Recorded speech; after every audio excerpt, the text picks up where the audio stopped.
অভিমান তো একটাই, বলেছিল একসাথে বুড়ো হব, কিন্তু বুড়ো তো হওয়ার অনেক আগেই একুশে হাত ছেড়ে দিয়ে চলে গেল। আমি বলবো আমি সুখী। আমার হাত পা সমস্ত অঙ্গ প্রত্যঙ্গ এবং চোখ কান সবকিছু ঠিক আছে, এটাই বোধহয় ভগবানের সব থেকে বড় আশীর্বাদ।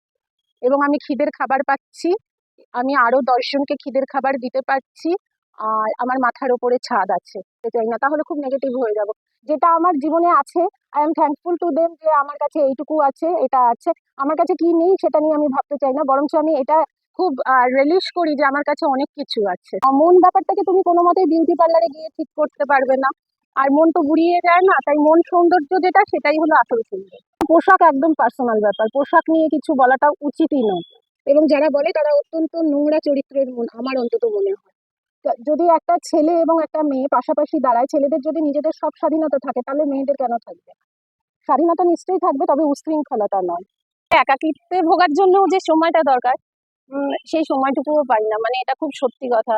মানে যখন সারাদিন কাজের পরে ক্লান্ত হয়ে যায়, তখন ঘুমিয়ে এসে যায়। বিলাস করা বলা যেতে পারে না, তার কারণ ব্যস্ততার কারণে হয়তো তুমি দুঃখটাকে সেভাবে ফিল করতে পারছো না, বা ফিল করলেও তোমার বহিঃপ্রকাশ করার বা সেটাকে নিয়ে চর্চা করার বা তার উপরে আরো দুঃখ প্রকাশ করার সময় হয়তো পাচ্ছ না, কিন্তু দুঃখ যেটা, কষ্ট যেটা মনের মধ্যে, একাকিত্ব যেটা, সেটা তো নিশ্চয়ই আছে।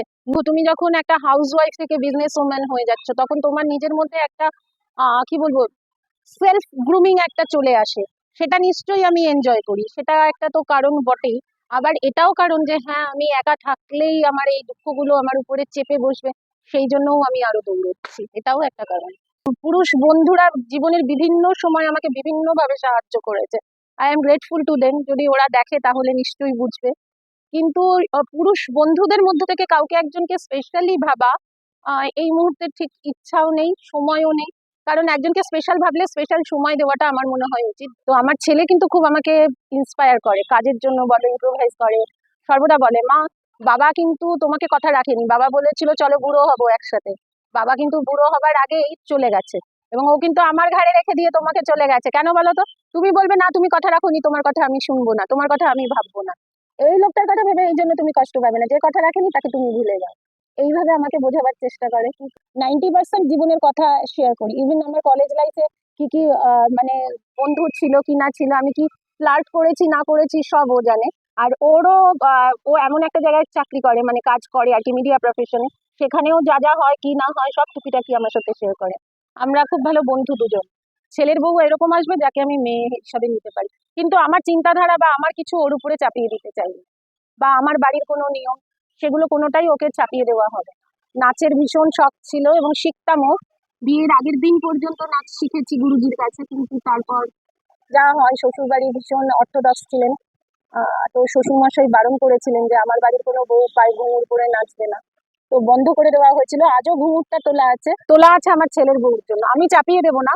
ও যদি চায় নাচ করতে বা নাচ শিখতে, তাহলে অবশ্যই পারে, অভিযোগ নেই কোনো। জীবনের কাছে যা পেয়েছি যথেষ্ট, I am thankful to god. Supportive শাশুড়ি ছিলেন, আর দেওর দেওর এখনো ভীষণ সাপোর্টিভ। আমার বরের থেকে 14 বছরের ছোট, আমার থেকেও 10 বছরের ছোট, অলমোস্ট ভাই ছেলে এরকম একটা জায়গা। হারিয়ে যাওয়া পূর্ব বাংলার রান্নাগুলোই আমি চেষ্টা করছি আমার কিচেনে আবার ফিরিয়ে আনতে।